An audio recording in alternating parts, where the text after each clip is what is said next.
Muy buenas a todos y bienvenidos a un nuevo podcast de New York Jets Noticias. En el capítulo de hoy vamos a hacer algo más especial.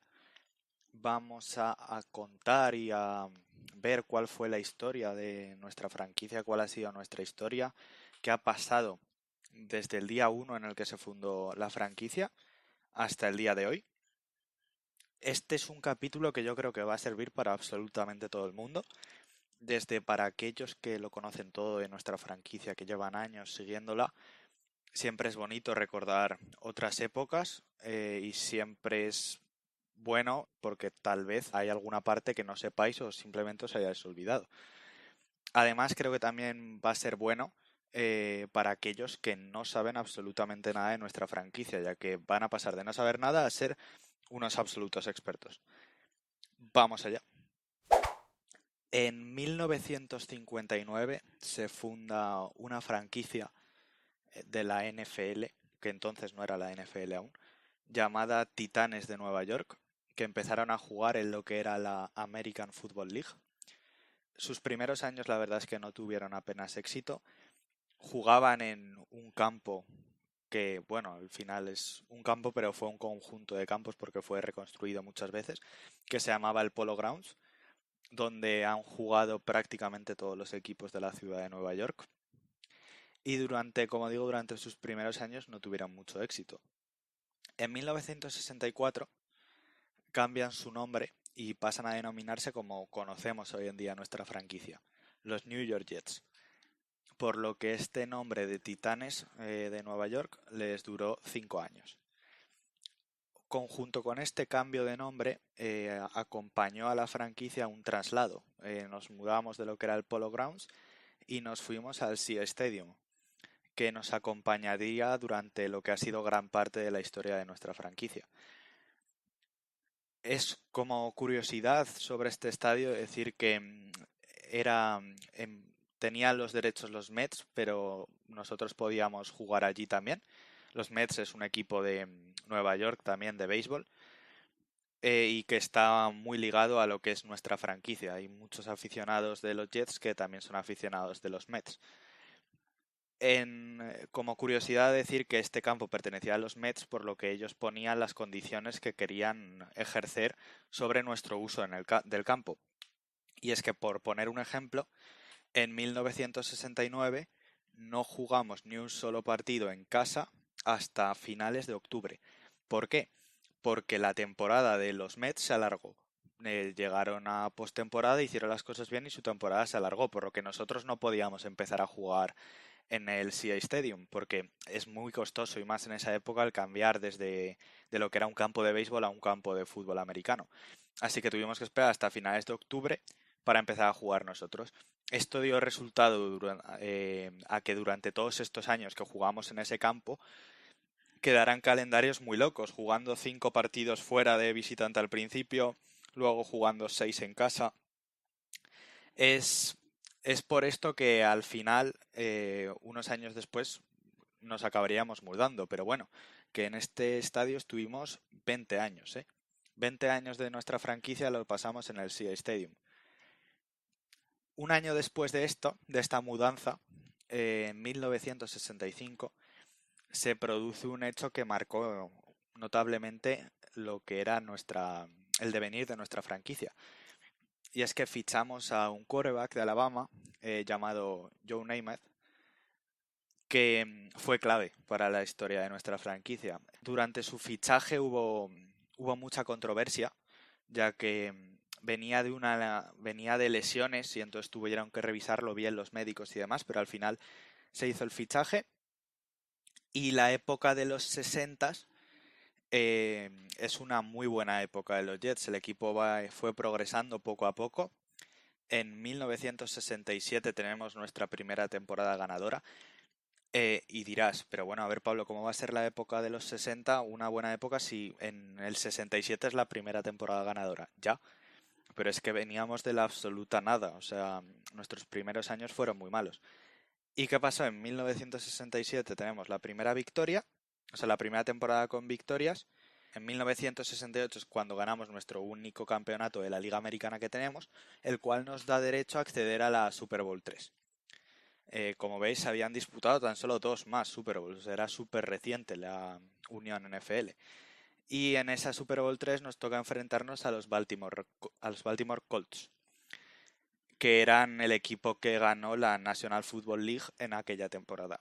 Hay que contextualizar esto, decir que obviamente partíamos como claros underdogs, partían los Baltimore Colts con mucha ventaja, pero esto no era por la situación de los Jets o la situación de los Colts, no, esto era porque en aquella época la conferencia nacional tenía muchísimo más peso que la americana, donde jugaban nuestros New York Jets.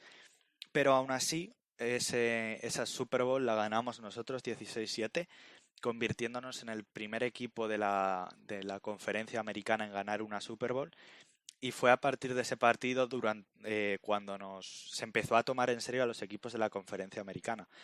De hecho, yo recuerdo ver una entrevista de un jugador de los Baltimore Colts que decía que antes de ese partido, antes de jugar la Super Bowl, ellos no habían visto ni un solo partido de la conferencia americana, ni uno, que no había visto hacer un pase a Neymath en su vida, por lo que ese partido marcó el que se empezara a tomar en serio lo que es la conferencia americana y que la Super Bowl cogiera más valor, porque ya era una competición, o sea, era el partido que definía quién ganaba la competición entre dos conferencias que hasta ahora no se habían visto como iguales.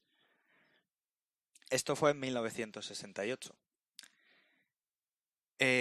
Después de esta Super Bowl, el equipo cayó en la mediocridad, la verdad. Principalmente también influyó mucho lo que fueron las lesiones de Neymath, que tuvo muchas, sobre todo al final de su carrera. Y hasta 1981 no llegó lo que es la primera aparición en playoff en la era post-Joe. Fijaros que pasamos de la era de Joe en 1969-1968 a que una vez que Joe se va del equipo, nuestra primera aparición de nuevo es en 1981. O sea, pasan muchísimos años. En 1984, 3 años después de la aparición en playoff, nos mudamos otra vez. Dejamos lo que es el SEA Stadium, que se deja con un partido que perdemos contra los Pittsburgh Steelers, y al final del partido se produce se entran todos los aficionados de los Jets al campo, empiezan a arrancar trozos de hierba, empiezan a arrancar los palos, empiezan a coger los asientos, pero no en plan acto vandálico, sino que los aficionados de los Jets querían llevarse un recuerdo de un estadio que fue emblemático y que es parte de la historia de nuestra franquicia.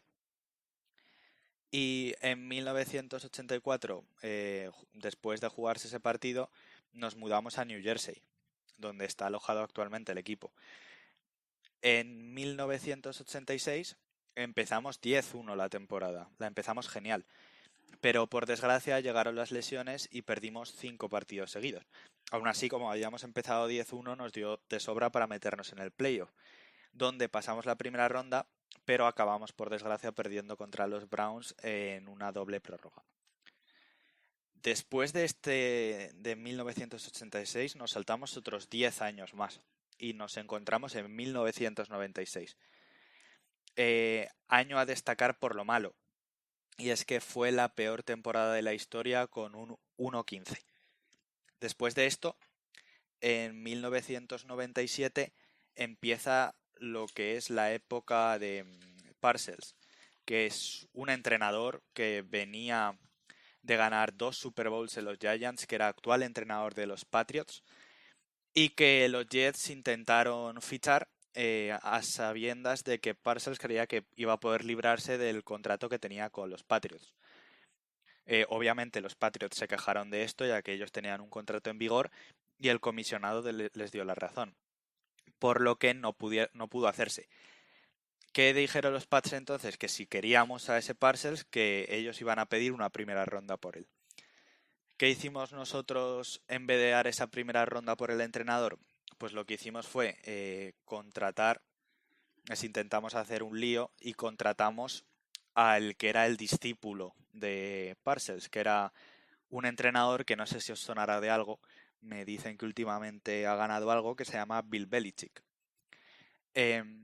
Su función en un principio iba a ser la de hacer de head coach, siguiendo un poco las indicaciones que le diera Parcells durante esa temporada, que al año siguiente, para que el año siguiente ocupara Parcells el puesto de head coach.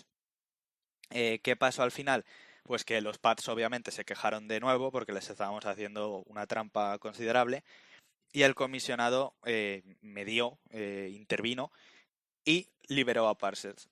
Pero ¿qué pasa? Que le obligó a los Jets a pagar 4 picks, incluyendo una primera ronda y 3 más.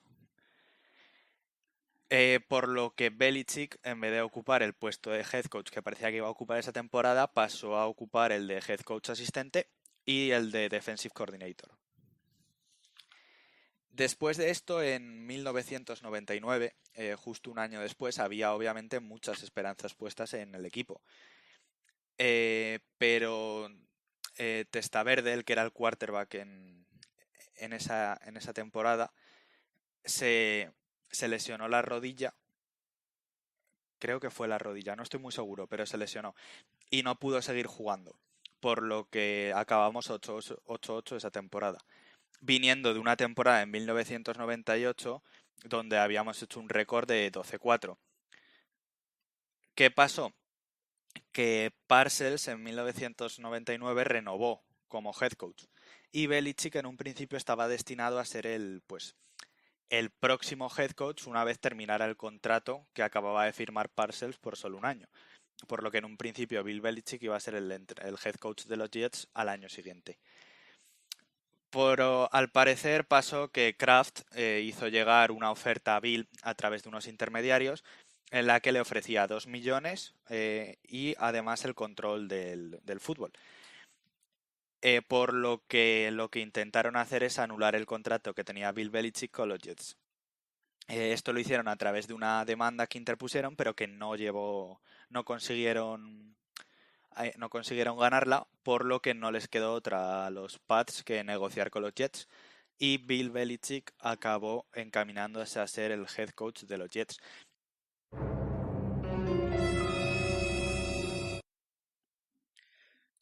Vale. Corta aquí un segundo que estoy editando el audio y me acabo de dar cuenta de que he dicho que Bill Belichick se encaminó a ser head coach de los Jets. Más quisiéramos. Se encaminó a ser head coach de los Patriots. Perdonar el grave error. Continuamos con la grabación. Y ya sabemos cómo termina esta historia, no hace falta ni que lo diga. Después de esto, en la época de los 2000 es la mejor década de la historia de los Jets. Y es que tuvimos 5 apariciones en playoff, que es el máximo que ha logrado la franquicia nunca. Y tuvimos, pues eso, jugadores destacados que nos llevaron a aparecer, pues eso, 5 veces de 10 años en los playoffs, que al final está muy bien. Después de esto, en 2009, traemos como entrenador a Rex Ryan, y seleccionamos en el draft a Mark Sánchez, que era un quarterback que venía de USC. Con Ryan vivimos lo que fueron las últimas apariciones en playoff de los Jets y actualmente nos encontramos en una etapa de reconstrucción que la verdad es que ya lleva varios años. Es verdad que desde la perspectiva actual parece que tenemos a un head coach que es bastante competente, tenemos a un general manager como Joe Douglas que es bastante competente, pero hay ciertas dudas con respecto al head coach.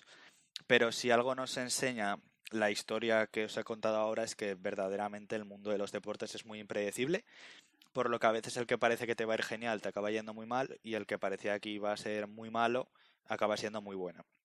Por lo que, en verdad, cualquier cosa que hablemos ahora no son más que especulaciones y habrá que esperar unos años para saber qué tal nos ha ido en los años venideros. Ha sido, nada, un pequeño resumen de lo que ha sido la historia de nuestra franquicia en 15 años, en todos los años de la historia, en apenas 15 minutos. Tampoco quería alargarme mucho, quería que fuera lo más breve y conciso posible, ya que entiendo que para aquellos que lleváis más tiempo sí que es interesante entrar en más entresijos y demás, pero también quería que fuera un podcast que sirviera para aquellos que se están adentrando en lo que es el mundo de la NFL y en lo que es nuestra franquicia, y entiendo que tragarse un podcast de 1 hora para ese tipo de perfil de gente puede ser un coñazo. Por lo que de momento lo voy a dejar aquí. Si os gustaría que hiciera otro podcast contando anécdotas o cosas similares de los más centrado en anécdotas que lo que es la historia, también lo puedo hacer perfectamente. Al final ahora viene una etapa en la que va a haber menos actualidad deportiva, por lo que cualquier idea o cualquier cosa así que se os ocurra, ya sabéis que no tenéis más que etiquetarme o mencionarme por Twitter y yo os comento y yo respondo y os digo qué me parece. Nada más por hoy, espero que os haya gustado y como siempre,